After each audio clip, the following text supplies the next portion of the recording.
പുത്രൻ്റെയും പരിശുദ്ധാത്മാവിൻ്റെയും നാമത്തിൽ തന്നെ ആമേൻ. ഇരിക്കാം.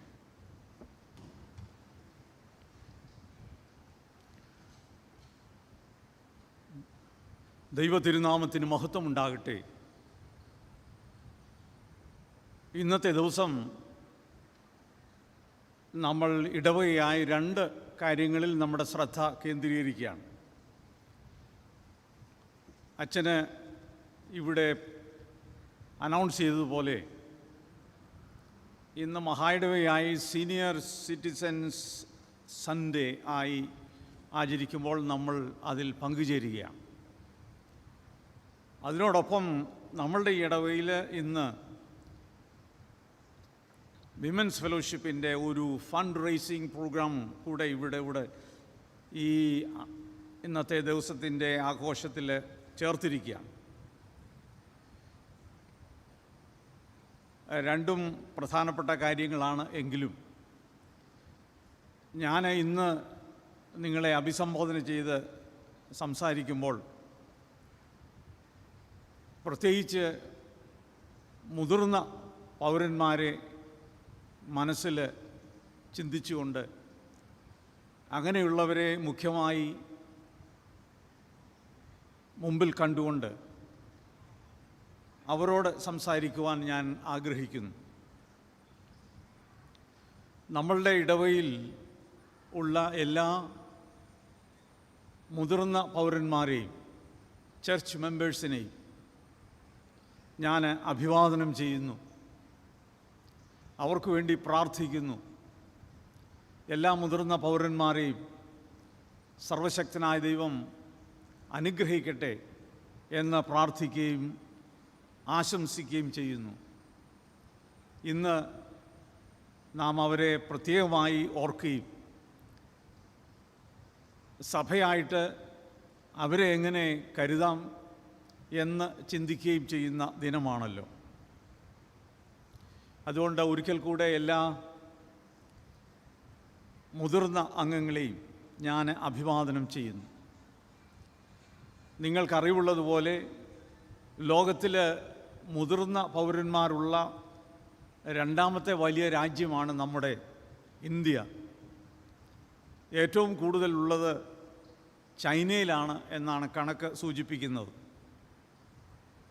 അതിനോട് ചേർന്ന് നമ്മൾ കേൾക്കുന്നത് ഏറ്റവും കൂടുതൽ വൃദ്ധ സദനങ്ങൾ, ഓൾഡ് ഏജ് ഹോംസ് ഇന്ന് ഉള്ളത് കേരളത്തിലാണ് എന്ന കണക്കുകൾ സൂചിപ്പിക്കുന്നു. വളരെ പ്രസിദ്ധമായിട്ടുള്ള ഒരു സിനിമ ഉണ്ടായിരുന്നു. അതിൻ്റെ തലക്കെട്ട് തന്നെ no country for old men.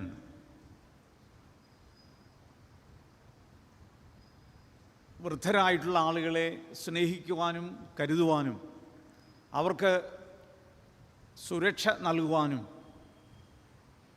നമ്മൾ എത്രമാത്രം വിജയിച്ചിരിക്കുന്നു എന്നുള്ളത് നമ്മളുടെ മുമ്പിലുള്ള ഒരു വലിയ വെല്ലുവിളിയാണ്. ഇന്ന് പഴയ നിയമത്തിൽ നിന്ന് നാം വായിച്ച് കേട്ടതുപോലെ ഉൽപ്പത്തി പുസ്തകം 24-ാം അധ്യായത്തിൻ്റെ പ്രാരംഭം അബ്രഹാം വയസ്സ് ചെന്ന വൃദ്ധനായി. ഈ വാക്യം വായിക്കുമ്പോൾ നമ്മൾ അറിയാതെ ചിന്തിച്ചു പോകുന്ന ഒരു കാര്യമുണ്ട്. ഒരാൾ എപ്പോഴാണ് വൃദ്ധനാകുന്നത്? വയസ്സ് ചെന്ന് വൃദ്ധരാകുന്നവരുണ്ട്, ചെറുപ്പത്തിലെ വൃദ്ധരാകുന്നവരുമുണ്ട്. അതുകൊണ്ട് വാർദ്ധക്യമെന്ന് പറയുന്നത് ഒരു ശാരീരികമായ അവസ്ഥയെക്കാളും മനസ്സിൻ്റെ അവസ്ഥയാണ് എന്ന് ചില ആളുകൾ സൂചിപ്പിക്കുന്നത് വാസ്തവമാണെന്ന് എനിക്കും തോന്നുകയാണ്.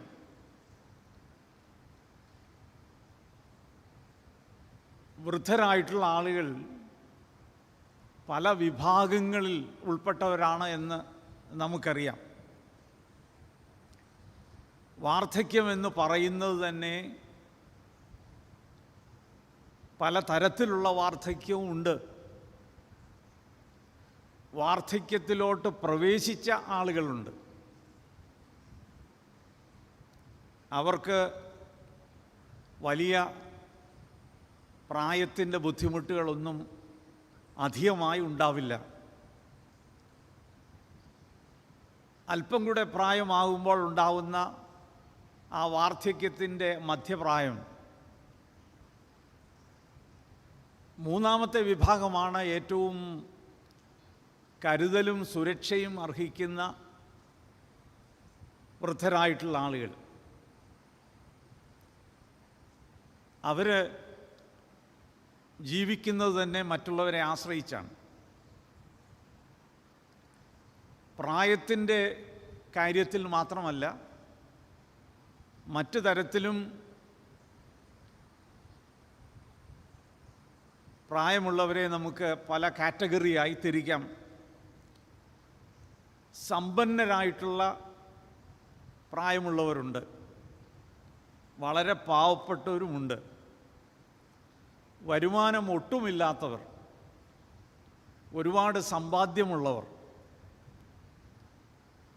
വിദ്യാസമ്പന്നരായ പ്രായമുള്ളവരുണ്ട്, വിദ്യാഭ്യാസം ആവശ്യത്തിനില്ലാത്ത പ്രായമായവരുമുണ്ട്. ഇതിൽ നിന്നൊക്കെ വ്യത്യസ്തമായിട്ട് പാർശ്വവർത്തികളായ മാർജിനലൈസ്ഡ് ആയിട്ടുള്ള പ്രായമുള്ള ആളുകൾ നമ്മുടെ സമൂഹത്തിലുണ്ട്. ഇങ്ങനെയുള്ള പല വിഭാഗത്തിൽപ്പെട്ട ആളുകൾ നമ്മുടെ സമൂഹത്തിലുണ്ട് എന്നുള്ളത് നമുക്ക് മറക്കാനാവില്ല. നമ്മളുടെ ഇടവകയിലും ഈ വിഭാഗത്തിൽപ്പെട്ട എല്ലാവരും എല്ലാ തരത്തിലുമുള്ള ആളുകളുണ്ട് എന്ന് നമ്മളുടെ ഓർമ്മയിൽ എപ്പോഴും ഉണ്ടാവണം. പ്രത്യേകിച്ച് ഇന്നത്തെ കാലം പകർച്ചവ്യാധിയുടെ കാലമാണ്. ഈ വൈറസ് അതുമൂലം ദുരിതം അനുഭവിക്കേണ്ടി വരുന്ന വൃദ്ധരായിട്ടുള്ള ആളുകൾ വളരെയധികമുണ്ട്. നമ്മൾ സാധാരണ കേൾക്കുന്നത് പോലെ ഇമ്പാക്റ്റ് ഓഫ് ദി പാൻഡമിക്, ഈ പകർച്ചവ്യാധി കൂടുതൽ ബാധിച്ചിരിക്കുന്നത് പ്രായമുള്ളവരെയാണ്. അതുകൊണ്ട് ഇത്തരത്തിലുള്ള ആളുകളെക്കുറിച്ചുള്ള ഒരു കണക്കെടുപ്പ്, ഒരു പൊതു അറിവെങ്കിലും നമുക്കുണ്ടോ എന്നുള്ളത് ഞാൻ എന്നോട് തന്നെ ചോദിക്കുകയാണ്. നമ്മളുടെ തോലശ്ശേരി സെൻറ്റ് തോമസ് ഇടവകയിലെ പ്രായമുള്ള ആളുകളെക്കുറിച്ചുള്ള പൂർണ്ണമായിട്ടുള്ള വിവരങ്ങൾ നമുക്കുണ്ടോ? അങ്ങനെയുള്ള ഉള്ളവരുടെ വിവരങ്ങൾ ശേഖരിക്കാൻ ഒരു ശ്രമം നടത്തിയിട്ടുണ്ടോ? നമുക്ക് പലരെയും അറിയില്ല. കഴിഞ്ഞ ദിവസം ഒരാൾ മരിച്ചുപോയപ്പോൾ വേറൊരാൾ പറയുകയാണ്, ആ ആൾ ഇരിപ്പുണ്ടായിരുന്നുവോ? ഒരു സമയം കഴിഞ്ഞാൽ അങ്ങനെയുള്ളവരെ ഉണ്ടോ എന്നുപോലും നമുക്കറിയാത്ത ഒരു സാഹചര്യം നിലവിലുണ്ട്. ഇന്ന് വേദഭാഗം പഴയതും പുതിയതും സുവിശേഷവും എല്ലാം വായിച്ചത് നിങ്ങൾ ശ്രദ്ധിച്ചിരിക്കണം. അവിടെയെല്ലാം വൃദ്ധരായ ആളുകളെക്കുറിച്ചാണ് സൂചിപ്പിച്ചിരിക്കുന്നത്. പഴയ നിയമത്തിൽ അബ്രഹാമിനെക്കുറിച്ച് പറയുന്നു, വ്യക്തമായി എഴുതിയിട്ടുണ്ട്, അബ്രഹാം വയസ്സി എന്ന വൃദ്ധനായി. ഉൽപ്പത്തി പുസ്തകത്തിൽ വയസ്സ് ചെന്നവരുടെ അങ്ങനെയുള്ള ഒരുപാട് ആളുകളുടെ കാര്യം പറയുന്നുണ്ട്. അബ്രഹാം മരിക്കുമ്പോൾ 175 വയസ്സായിരുന്നു. അബ്രഹാമിൻ്റെ മകൻ ഇസഹാക്ക് വയസ്സ് ചെന്ന വൃദ്ധനായി എന്ന് വേദപുസ്തകത്തിൽ എഴുതിയിരിക്കുന്നു. അവൻ്റെ കാഴ്ച മങ്ങി. ഇസഹാക്ക് മരിക്കുമ്പോൾ 180 വയസ്സായിരുന്നു. ലേഖനത്തിൽ വൃദ്ധരായ 2 സ്ത്രീകളെക്കുറിച്ച് പറയുന്നു, ലോവിസും യൂനീക്കായും. അവരെക്കുറിച്ച് പലപ്പോഴും അവരുടെ വിശ്വാസത്തെയും അവരുടെ നല്ല ദൃഷ്ടാന്തങ്ങളെയും ഒക്കെ നമ്മൾ പലപ്പോഴും പറഞ്ഞ് കേൾക്കാറുണ്ട്. സുവിശേഷത്തിൽ സക്കറിയ പുരോഹിതനെക്കുറിച്ച് വായിച്ചു. അദ്ദേഹത്തിൻ്റെ സഹധർമ്മിണി എലിസബത്തിനെക്കുറിച്ച് അവിടെ സൂചിപ്പിച്ചിരിക്കുന്നു. ഇവർ രണ്ടുപേരും വൃദ്ധരായി, പ്രായം ചെന്ന ആളുകളായി. തുടർന്ന് സുവിശേഷ ഭാഗങ്ങളിൽ മുതിർന്ന വേറെ ആളുകളെയും കുറിച്ച് പറയുന്നുണ്ട്. യേശുക്കുഞ്ഞിനെ കൈകളിലെടുത്ത് ദൈവത്തിന് നന്ദി കരയറ്റിയ ശിമയോൻ, അതുപോലെ തന്നെ വളരെ വൃദ്ധയായിരുന്ന ഹന്ന, ഇവരൊക്കെ വേദപുസ്തക കഥാപാത്രങ്ങളാണ്. അവരെക്കുറിച്ച് നല്ല കാര്യങ്ങൾ വേദപുസ്തകത്തിൽ തന്നെ രേഖപ്പെടുത്തിയിട്ടുണ്ട്. പൗലോസ് അപ്പോസ്തലൻ തിമോഥെയോസിന് ലേഖനം എഴുതുമ്പോൾ ഒരു വാക്ക് എടുത്ത് ഉപയോഗിക്കുന്നത് പൂർവന്മാരുടെ ദൃഷ്ടാന്തം എന്നുള്ളതാണ്. നന്നായി ജീവിച്ച് നല്ല മാതൃകളായി നാം കാണുന്ന പൂർവന്മാർ, അങ്ങനെയുള്ള ചില ആളുകളുടെ പേരുകളാണ് ഞാനിപ്പോൾ പറഞ്ഞത്. അവരൊക്കെ നല്ല ആളുകളായിരുന്നു, നല്ല ദൃഷ്ടാന്തമുള്ളവരായിരുന്നു, നിർമ്മലമായിട്ടുള്ള മനസ്സുള്ളവരായിരുന്നു. അവരുടെ വിശ്വാസം നിർവ്യാജമായിരുന്നു. അവർക്ക് നീതിബോധമുണ്ടായിരുന്നു. അങ്ങനെയുള്ള നല്ല പൂർവന്മാരെക്കുറിച്ചാണ് ബൈബിളിൽ അവിടെ ഇവിടെയായി സൂചിപ്പിക്കുന്നത്. അവരെല്ലാം നമുക്ക് പിൻതലമുറയ്ക്ക് ഒരു റോൾ മോഡലാണ്. എന്നാൽ നാം അതേസമയം ഓർക്കേണ്ടത്, അങ്ങനെ അല്ലാത്ത ആളുകളും അവരെക്കുറിച്ചും ബൈബിൾ പറയുന്നുണ്ട്. ജീവിതത്തിൽ നീതിബോധമില്ലാതിരുന്ന പല ആളുകളെക്കുറിച്ച്, ധാർമ്മികമായ അധപ്പതനത്തിലായിരുന്നവരെക്കുറിച്ച് ബൈബിള് സൂചിപ്പിക്കുന്നു. അതുകൊണ്ട്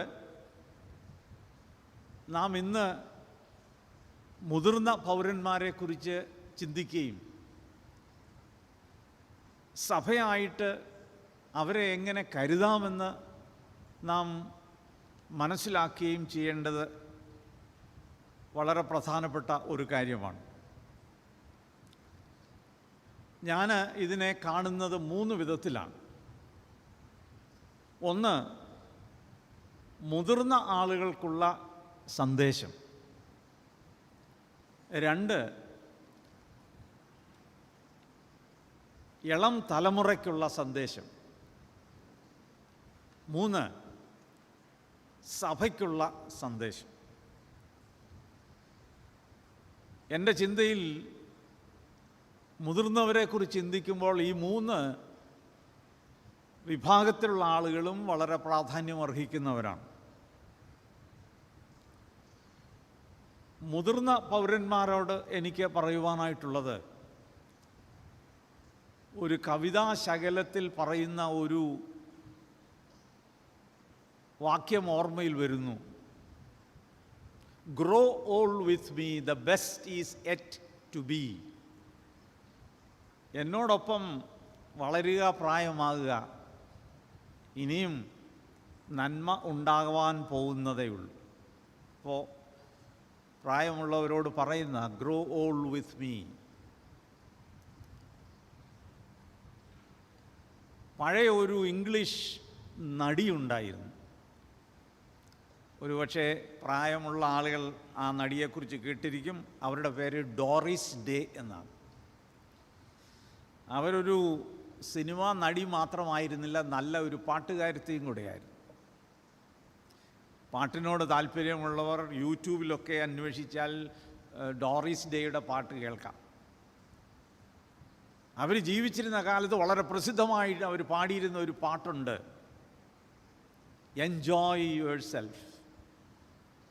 വളരെ പ്രസിദ്ധമായി തീർന്നു, enjoy your self.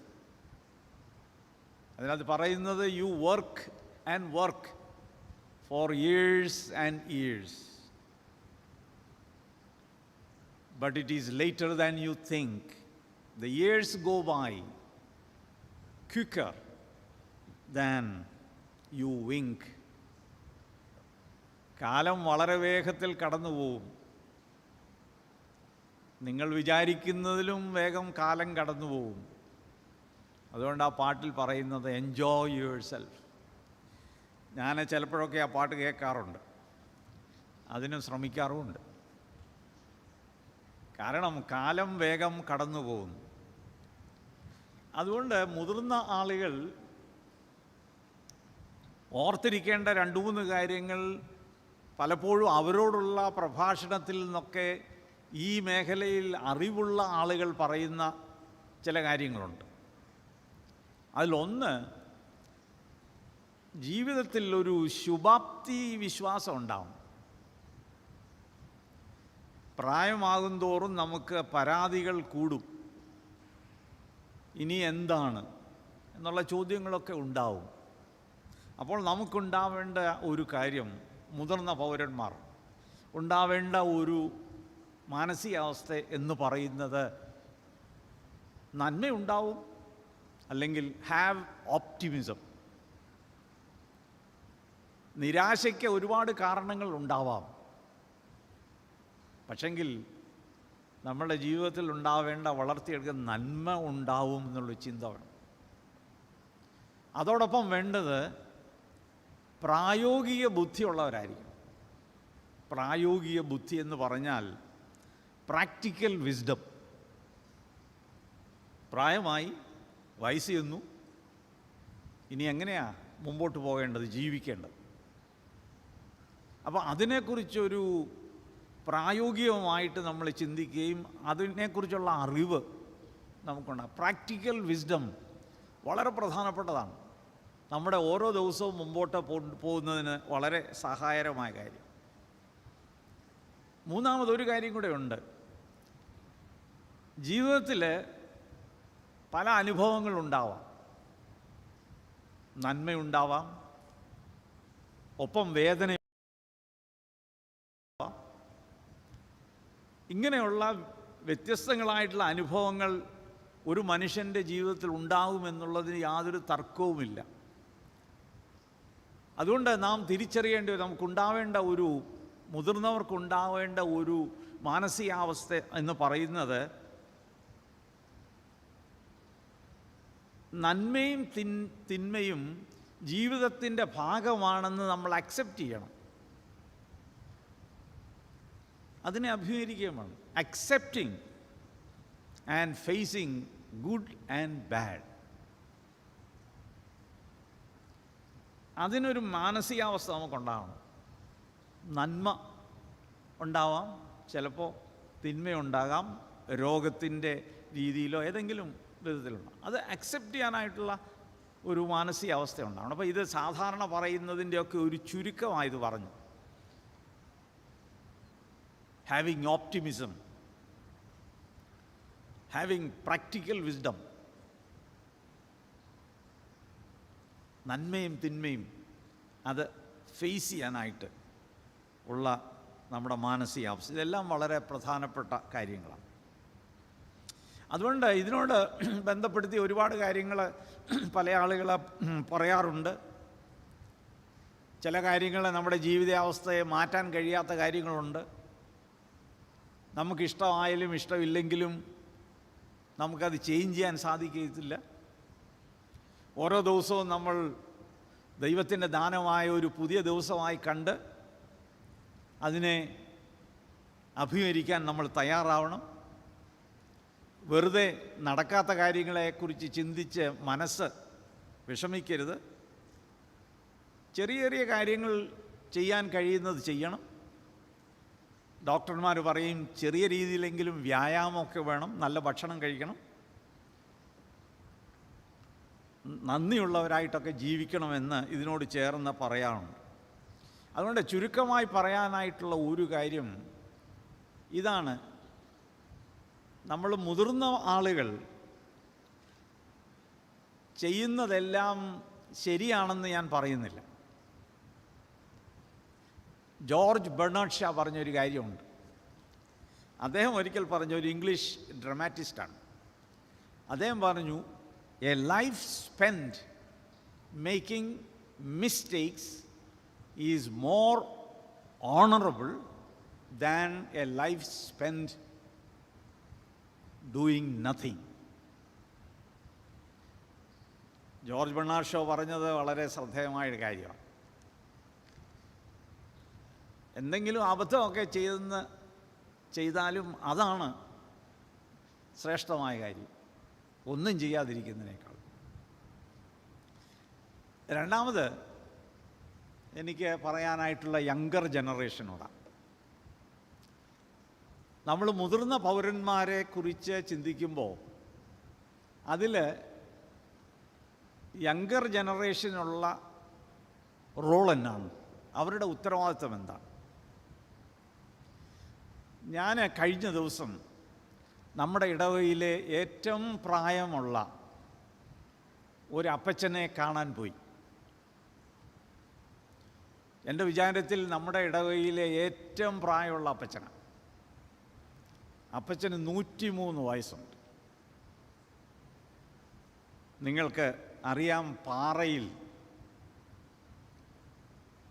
P.O. Ninan Kunjachan അപ്പച്ചനാണ്.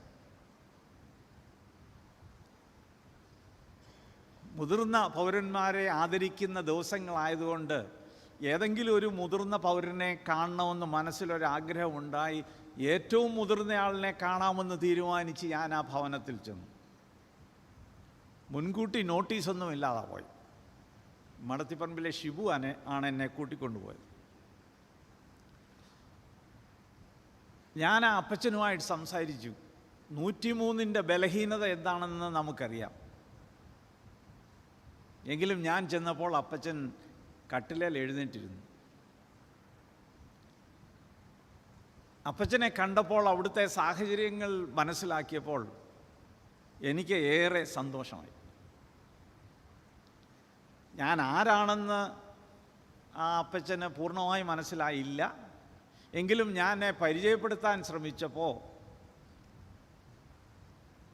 എൻ്റെ അമ്മച്ചിയെ ആ അപ്പച്ചന് ഓർമ്മയുണ്ട്.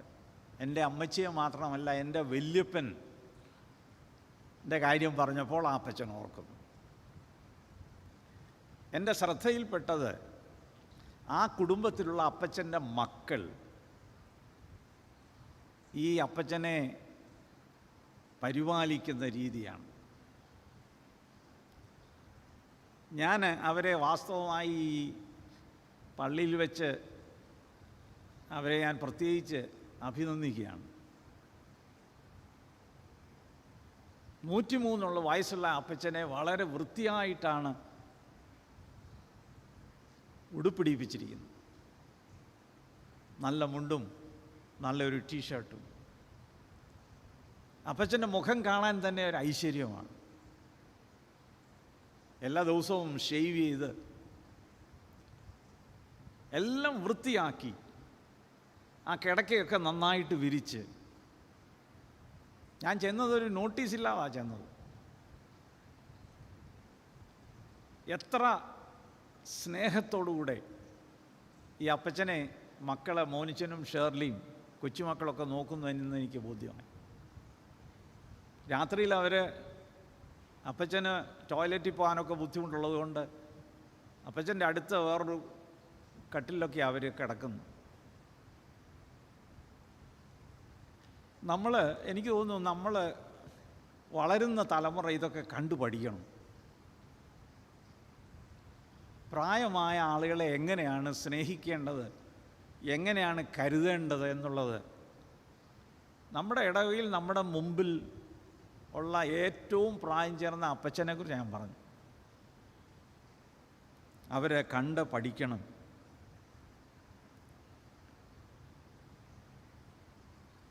അവരുടെയൊക്കെ കാലം കഴിഞ്ഞ് ഒരുപക്ഷെ അവരുടെ ശവസംസ്കാരത്തിനൊക്കെ വരുമ്പം മക്കൾ അയ്യോ അപ്പച്ചൻ പോയേ അമ്മച്ചി പോയേ എന്നൊക്കെ നിലവിളിക്കുമ്പോൾ അവർ ജീവിച്ചിരുന്നപ്പോൾ എങ്ങനെയാണ് അവരെ സ്നേഹിച്ചത്, കരുതിയെന്ന് അവർ ഓർക്കണം. ഒരു വലിയ ഉത്തരവാദിത്വമുണ്ട് പ്രായമുള്ളവരെക്കുറിച്ച് വളരുന്ന തലമുറയ്ക്ക്. അവരെ ഒരിക്കലും മറക്കരുത്. അവരെ സ്നേഹിക്കണം, കരുതണം.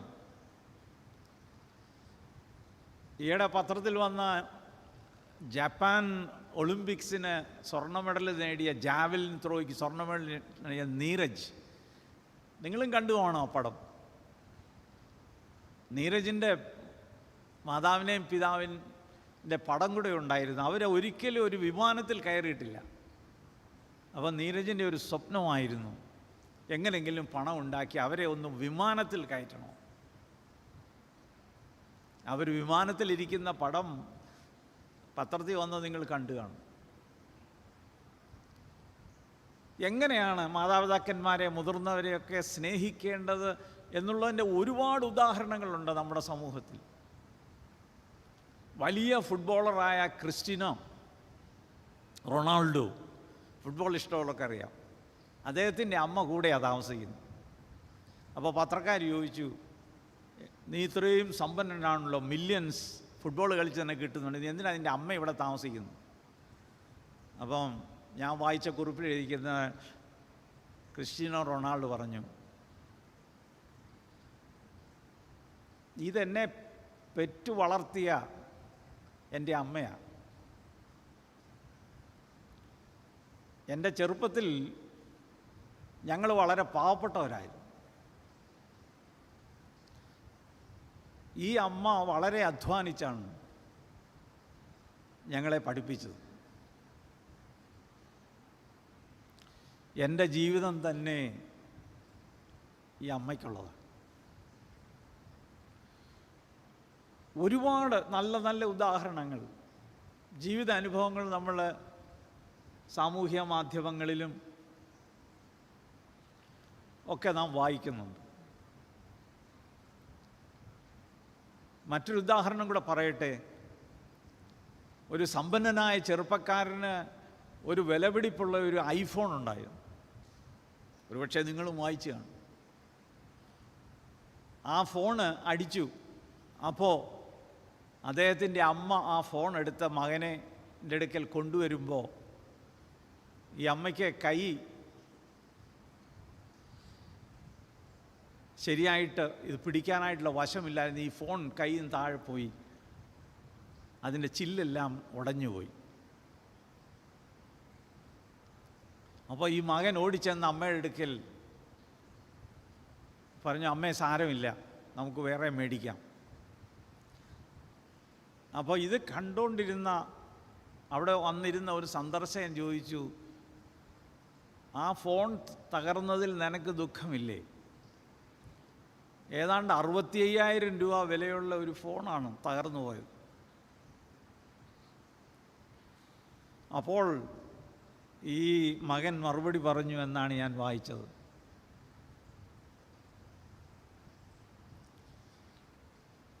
എൻ്റെ അമ്മയെ ഞാൻ ഒരിക്കലും വഴക്ക് പറയത്തില്ല.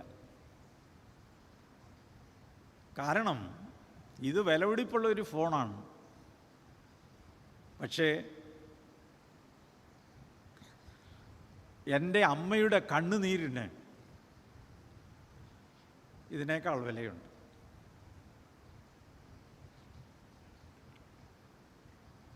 ഒരുപാട് ഉദാഹരണങ്ങൾ മാതാപിതാക്കന്മാരെ കരുതുകയും സ്നേഹിക്കുകയും ചെയ്യുന്ന നമ്മുടെ സമൂഹത്തിലുണ്ട്. എന്നാൽ ഇതിനൊരു മറുവശം കൂടെയുണ്ട്. മാതാപിതാക്കന്മാരെയും മുതിർന്ന പൗരന്മാരെയും ശരിയായി കരുതാതെ സംരക്ഷിക്കാതെ അവരെ ഉപേക്ഷിക്കുന്ന ഒരുപാട് മക്കളുകളുണ്ട്. അവർ നിരാലംബരാണ്. ഒരുപക്ഷെ അവരുടെ സ്വത്ത് കൈക്കലാക്കിയിട്ട് അവർ സ്വന്തം കാര്യം നോക്കുന്ന ആളുകളുമുണ്ട്. വൃദ്ധരായ മാതാപിതാക്കന്മാർ മക്കൾക്കെതിരായി കൊടുക്കുന്ന പരാതികളുടെ എണ്ണം വർദ്ധിക്കുന്നു എന്നാണ് പോലീസ് പറയുന്നത്. അതുകൊണ്ട് എനിക്ക് വളരുന്ന തലമുറയോട് എനിക്ക് പറയാനായിട്ടുള്ളത്, മുതിർന്നവരെ നിങ്ങൾ സ്നേഹിക്കണം, കരുതണം. അവരുടെ ജീവിത ആവശ്യങ്ങൾ വലുതൊന്നുമായിരിക്കില്ല, അത് സാധിച്ചു കൊടുക്കുവാൻ മക്കൾക്ക് കഴിയണം. മൂന്നാമത് പറയാനായിട്ടുള്ളത് സഭയോടാണ്. മുതിർന്ന പൗരന്മാരുടെ അവർക്ക് വേണ്ടിയുള്ള മിനിസ്ട്രി, അവർക്ക് വേണ്ടിയുള്ള ശുശ്രൂഷ സഭ എത്രമാത്രം ഗൗരവമായി എടുത്തിട്ടുണ്ടെന്ന് എനിക്ക് നിശ്ചയമില്ല. എല്ലാ ഏജ് ഗ്രൂപ്പിൽപ്പെട്ട ആളുകൾക്കും അവരുടെ കാര്യം ശ്രദ്ധിക്കുവാൻ സംഘടനകളുണ്ട്. എന്നാൽ നമ്മുടെ ഡയസിസൺ ലെവലിൽ മുതിർന്നവർക്ക് വേണ്ടി ഒരു സംഘടനയേ ഇല്ല. ഒരുപക്ഷെ അൽമായ സംഘടന അവരെ കൂടെ ഉൾപ്പെടുന്നത് കൊണ്ടായിരിക്കാം. എന്നാൽ ചില ഇടവുകളിൽ, നമ്മുടെ തോലശ്ശേരി പോലെയുള്ള ഇടവുകളിൽ സീനിയർ മെമ്പേഴ്സ് ഫെലോഷിപ്പ് എന്ന പേരിലുണ്ട്.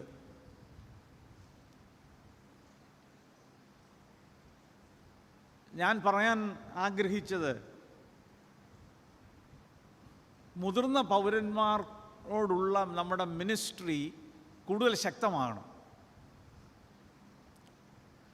സൺഡേ സ്കൂൾ കുട്ടികൾക്ക് വേണ്ടിയുള്ള മിനിസ്ട്രി ഉണ്ട്, ചിൽഡ്രൻസ് മിനിസ്ട്രി. മുതിർന്ന പൗരന്മാരെക്കുറിച്ച് പറയുന്നത് അവരുടെ സെക്കൻഡ് ചൈൽഡ്ഹുഡാണ്. അപ്പോൾ അവരുടെ സെക്കൻഡ് ചൈൽഡ്ഹുഡിൽ അവരെ സ്നേഹിക്കാനും കരുതുവാനും സഭയ്ക്ക് കഴിയണം. അവരെ എങ്ങനെ സഭയുടെ ആവശ്യങ്ങൾക്ക് വേണ്ടി ഉപയോഗിക്കാം എന്നുള്ളതല്ല. ചിലപ്പോൾ അങ്ങനെയുള്ളവർ സഭയുടെ മറ്റ് പ്രവർത്തനങ്ങളൊക്കെ ഇൻവോൾവാണ്, സാമ്പത്തികമായിട്ട് സഹായിക്കാൻ കഴിയും. എന്നാൽ പലപ്പോഴും നമ്മൾ മറന്നുപോകുന്ന ഒരു കാര്യമുണ്ട്. എന്താണ് നമ്മുടെ അവരോടുള്ള സഭയുടെ മിനിസ്ട്രി? എന്താണ്? എങ്ങനെയാണ് സഭ അവരെ കരുതുന്നത്?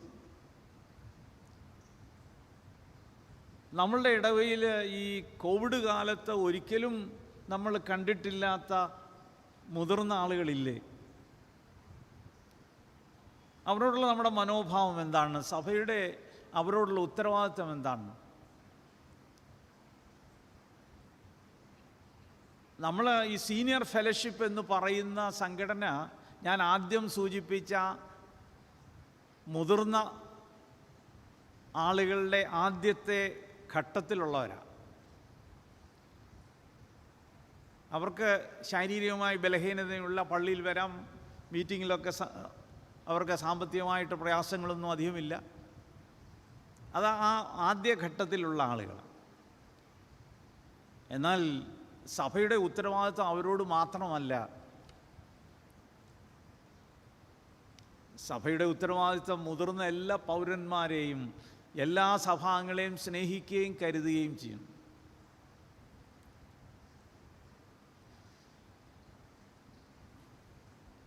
വ്യക്തിപരമായ ഒരു കാര്യം പറയാൻ ആഗ്രഹിക്കുന്നത്, കുറച്ചുനാൾ മുമ്പാണ് എൻ്റെ സഹോദരൻ മരിച്ചത്. എൻ്റെ സഹോദരന് 90 വയസ്സുണ്ടായിരുന്നു. അവസാന ദിവസങ്ങളിൽ മകൻ്റെ അടുക്കലാണ് പോയത്. അപ്പോൾ പോകുന്നതിന് മുമ്പ് എൻ്റെ ബ്രദർ എന്നോട് പല പ്രാവശ്യം പറഞ്ഞൊരു കാര്യമുണ്ട്. എൻ്റെ പ്രായക്കാരാളുകളൊക്കെ, എൻ്റെ സുഹൃത്തുക്കളായിരുന്നവരൊക്കെ പോയി ഇനി ഞാൻ മാത്രം അവശേഷിക്കുകയാണ്. പക്ഷേ എന്നെ കാണാനോ എന്നോട് സംസാരിക്കാനോ ഇപ്പോൾ ആരും വരുന്നില്ല. ഞാൻ എത്ര നാൾ ഒറ്റയ്ക്കിരിക്കും? പള്ളിയിൽ നിന്നും കൂട്ടായ്മയിൽ നിന്നും ഒരു സമയത്ത് ചിലപ്പോഴൊക്കെ വന്നിരുന്നു. എന്നാൽ ഇപ്പം ആരെയും കാണുന്നില്ലല്ലോ. ഞാൻ എത്ര നേരമാണ് ഒറ്റയ്ക്കിരിക്കുന്നത്? എന്നോട് പല പ്രാവശ്യം പറഞ്ഞ ഒരു കാര്യമാണ്. മുതിർന്ന പൗരന്മാരെ നമുക്ക് റൈറ്റ് ഓഫ് ചെയ്യരുത് സഭയായിട്ട്.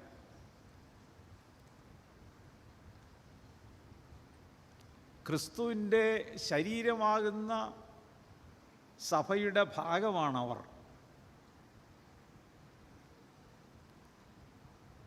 വേറെ ചില പ്രായമായ ആളുകളും എന്നോട് സൂചിപ്പിച്ചിട്ടുണ്ട്, എന്നെ കാണാനോ സംസാരിക്കാനോ എനിക്ക് ആരുമില്ല. അവരുടെ ഏകാന്തത അവർക്കൊരു ഭാരമാണ്. എന്താണ് സഭയുടെ മിനിസ്ട്രി? അതുകൊണ്ട് ഞാൻ ഈ 3 വിഭാഗക്കാരോടുമാണ് പറഞ്ഞത്. മുതിർന്ന പൗരന്മാർ ശ്രദ്ധിക്കേണ്ട കാര്യം, സഭയിലെ ഇളം തലമുറ ഓർക്കേണ്ട കാര്യം, അല്ലെങ്കിൽ കുടുംബാംഗങ്ങൾ ഓർക്കേണ്ടത്, സഭയുടെ മിനിസ്ട്രിയുടെ ഭാഗമായി ഇത് നമ്മൾ കാര്യമായി എടുത്തിട്ടുണ്ട്.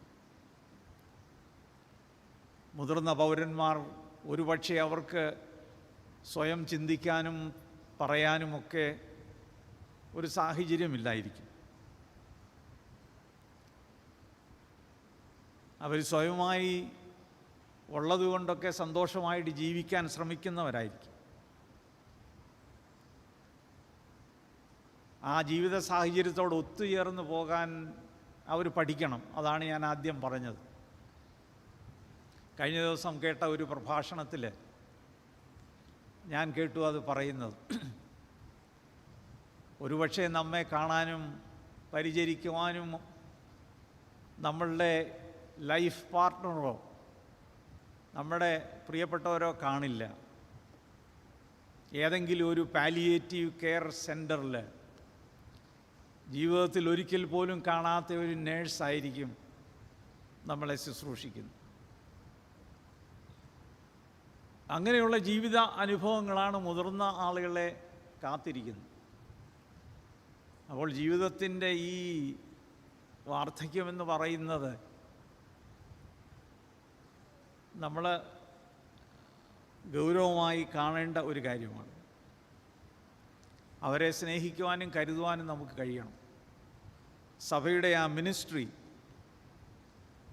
ശക്തമായി തീരണം. ഞാൻ എൻ്റെ വാക്കുകളെ ഉപസംഹരിക്കുകയാണ്. പൗലോസ് അപ്പോസ്തലൻ തിമോഥെയോസിന് ലേഖനം എഴുതുമ്പോൾ തിമോഥെയോസിന് പറയുന്ന കാര്യമുണ്ട്. തിമോഥെയോസ് എന്ന ചെറുപ്പക്കാരനാണ്. അപ്പോൾ തിമോഥെയോസിന് പറയുമ്പം യുനീക്കായെയും ലോവീസിനെയും കുറിച്ചൊക്കെ ഓർപ്പിക്കുന്നു. അതിൻ്റെ കൂടെ പറയുന്ന ഒരു കാര്യം മുതിർന്ന ഓരോമാർക്കും സ്വീകാര്യമായതാണ്. നമ്മൾ പ്രായമായെങ്കിലും we must lead a courageous life, be a courageous Christian. അത് നമുക്ക് വേണ്ട ഒരു കാര്യമാണ്. ദൈവം ആഗ്രഹിക്കുന്നത് പോലെ നല്ല മാതൃകയുള്ളവരായി ജീവിക്കാൻ കഴിയണം. കാരണം നമ്മളെല്ലാം ദൈവത്തിൻ്റെ കൃപയിൽ സ്നേഹത്തിൽ വീണ്ടെടുക്കപ്പെട്ടവരാണ്. അതുകൊണ്ട് ജീവിതത്തെക്കുറിച്ചോ മരണത്തെക്കുറിച്ചോ ഉള്ള ഭയം ഒട്ടും വേണ്ട. നമ്മളെല്ലാവരും ദൈവത്തിൻ്റെ കൃപയിലാണ്, ദൈവത്തിൻ്റെ സ്നേഹത്തിലാണ് ഇരിക്കുന്നത് എന്നുള്ള സത്യം പൗലോസ് അപ്പോസ്തലൻ തിമോഥെയോസിനെ ഓർപ്പിക്കുകയാണ്. അതുകൊണ്ട് അങ്ങനെ ശിഷ്ടായുസ്സ് കഴിപ്പാൻ എല്ലാ മുതിർന്ന ആളുകളെയും ദൈവം സഹായിക്കട്ടെ എന്ന് പ്രാർത്ഥിക്കുന്നു. അവരെ സ്നേഹിക്കാനും കരുതുവാനും നമുക്കിടയാവട്ടെ. ദൈവം നമ്മെ അനുഗ്രഹിക്കട്ടെ. ഇപ്പോൾ പിതാവായ ദൈവത്തിനും പുത്രനായ ദൈവത്തിനും പരിശുദ്ധാത്മാ